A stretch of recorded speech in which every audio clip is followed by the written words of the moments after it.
ETF index mutual funds నేర్చుకుని stock మార్కెట్లో రాణించాలనుకుంటున్నారా? వెంటనే ఈ నెంబర్కి కాల్ చేయండి.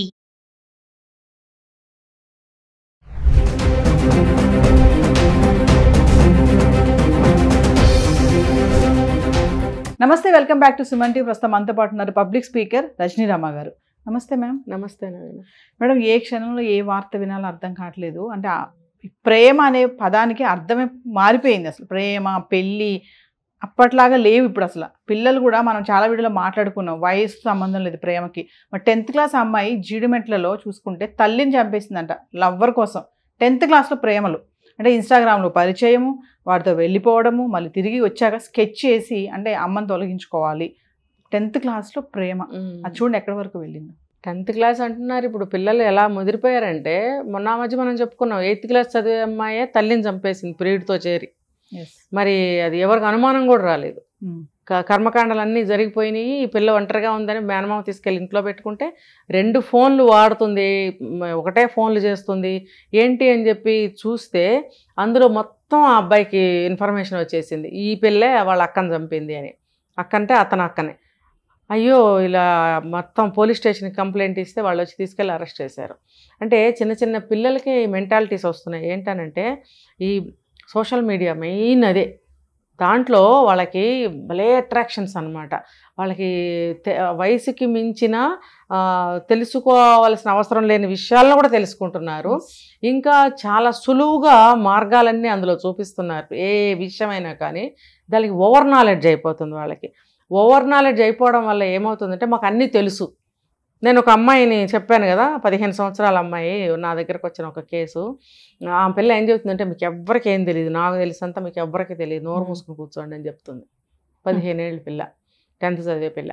అంటే నిజానికి అది నిజమే, ఓవర్ నాలెడ్జ్ తీసేసుకుంటున్నారు.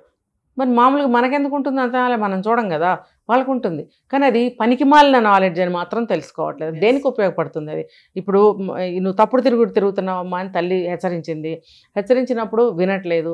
ఇన్స్టాగ్రామ్లో స్నేహాలు 8 నెలల నుంచి, మళ్ళీ తర్వాత ఇద్దరు కలిసి పారిపోవడము, అది కిడ్నాప్ కేసు తల్లి పెట్టిందని చెప్పి కోపం, మళ్ళీ తిరిగి వచ్చిన తర్వాత తల్లి మందలించడం, నువ్వు చేస్తున్న పని తప్పు, చదువుకోవాలి, ముందు నీ భవిష్యత్తు ముఖ్యము, నీకు వయసు రాలేదు అని చెప్పినప్పుడు, మైనర్గా నువ్వేం చేసినా చెల్లదు అని ఇవన్నీ చెప్తున్నప్పుడు, ఆ పిల్లవాడికి కూడా 16 సంవత్సరాలే, ఇది చాలా తప్పు, పెద్దవాళ్ళందరూ చెప్పవలసిన మాటలు ఇవే, అవే చెప్పింది ఆవిడ కూడా. చెప్పినప్పుడు ఈ పిల్ల ఏం చేసింది, కంటగింపుగా ఉంటుంది, నచ్చదు. అంటే నా దారికి అడ్డం వస్తుంది అంతే, ప్రభావం ఖచ్చితంగా. ఎందుకంటే బాడీలో వచ్చే హార్మోన్స్ ఇది వల్ల బాడీలో అవి చేస్తున్న యుద్ధాన్ని వీళ్ళు తట్టుకోలేకపోతున్నారు. దాన్ని తల్లిదండ్రులు జాగ్రత్తగా హ్యాండిల్ చేయాలి ఆ వయసు పిల్లల్ని. చాలామంది ఇళ్లలో పిల్లల మీద అదుపు ఉండదు.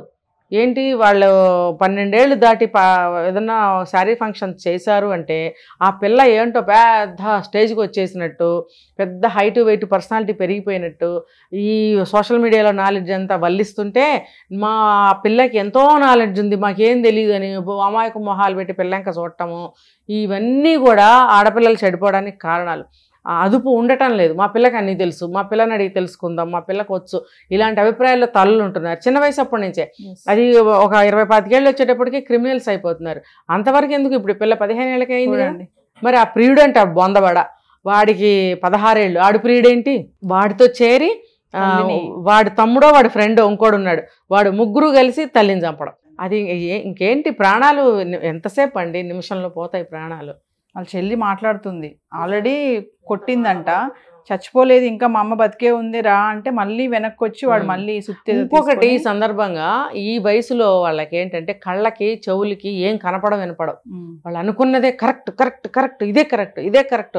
ఇప్పుడు నేను చెప్పాను కదా, ఆ పిల్ల నాకు తెలిసినంత మీకు ఎవరికి తెలియదు, పండిక్కడి నుంచి అట్రాక్షన్ అన్నీ మాకే తెలుసు, మేము చేస్తున్నది 100% కరెక్ట్ అంతే, ఇది మీరన్నీ చెప్తున్నవన్నీ రాంగ్. ఆ అభిప్రాయంలో ఉండటానికి కారణము ఆ హార్మోన్స్ కూడా. కాబట్టి ఈ పిల్ల చాలా తప్పుగా ప్రవర్తించింది, చాలా నేరం చేసింది. ఇలాంటి వాళ్ళని మళ్ళీ జైల్లోనే పెడతారు. పిల్లల జైళ్ళు ఉంటాయి కదా, అందులో పెడతారు. ఏదో చదువుకోమంటారు వీళ్ళకి, అక్కడ కూడా చదువులు అబ్బుతాయంటే నాకు నమ్మకం ఉండదు. సరే, అది క్రిమినల్ లైఫ్ ఇంకా అనుభవించాల్సిందే. మనం మళ్ళీ ఎప్పుడు చెప్పుకునేదే, చిన్నప్పటి నుంచి గట్టిగా హ్యాండిల్ చేయాలి పిల్లల్ని. గట్టిగా అంటే ఇప్పుడు ప్రిన్సిపాల్ కొట్టి చంపేశాడు, నీటిలో సీట్ రాలేదు, అలా కాదు. కొడితే ఎప్పుడు కూడా పిల్లలు బాగుపడరు. శరీరం మొద్దుబారిపోయి బుర్ర బ్లాక్ అయిపోయి ఆలోచనలు రావు. ఆలోచన శక్తిని పెంచాలి మనము. పెంచే విధంగా పేరెంటింగ్లో నేను చెప్తూనే ఉంటాను, మనం చేద్దాం ఒకసారి వీడియో. అవన్నీ చేస్తేనే పిల్లల ఆలోచన శక్తి పెరుగుతుంది, ఆలోచించగలుగుతారు, విచక్షణ వస్తుంది. అవన్నీ ఎక్కడండి పేరెంట్స్ ఎక్కడ చేస్తున్నారు? వాళ్ళ ఉద్యోగాలు, వాళ్ళు వండుకోవటాలు, పెట్టటాలు, ఇల్లు చూసుకోవటం, అలసిపోతున్నారు, పిల్లల్ని పెంచలేకపోతున్నారు. ఏదేమైనా మేడం 10th క్లాస్లో లవ్ చేయడము, వెళ్ళిపోవడము, చంపడము, అంటే ఆ బుర్ర ఎలా వెళ్తుంది చూడు, ఎంత ఫాస్ట్గా ఆలోచిస్తుంది అంటే మైండ్. చదువు మీద పెట్టలేకపోతున్నారు దాన్ని. సోషల్ మీడియానే ఇదంతా కూడా. సోషల్ మీడియానే. శరీరం కోరుకునేది వేరండి, జీవితం కోరుకునేది వేరు, శరీరం కోరుకునేది వేరు. జీవితం ఏం కోరుకుంటుంది? అమ్మ నువ్వు బాగుపడాలి, నువ్వు సరిగ్గా జీవిస్తే, సక్రమంగా చదువుకుంటే, ఒక మంచి ఉద్యోగాన్ని సంపాదించుకుంటే, మంచి భర్తను చేసుకుంటే అని చెప్తుంది జీవితం. జీవితం అది కోరుకుంటుంది, కానీ శరీరం అది కోరుకోదు. ఏ కోరిక కలిగితే అది తీర్చుకోవాలని శరీరం చెప్తుంది. ఆకలిస్తే అడ్డమైన గడ్డి పెంట తినేయాలి బజార్లో, అది బాగుంటుంది, సువాసనగా వండుతూ ఉంటారు, అవి ఇవి వేసి ఆ గుమ్మగుమ్మలకి తినేయాలి ఆకలికి. మరి శరీరం ఒక సెక్స్ని కోరుకుంటే అది తీర్చేసుకోవాలి. వయసు అనవసరం అండి ఇక్కడ. ఇప్పుడు 12 years వచ్చినాయి అంటే ఇంక అన్నీ మొదలై వాళ్ళకి.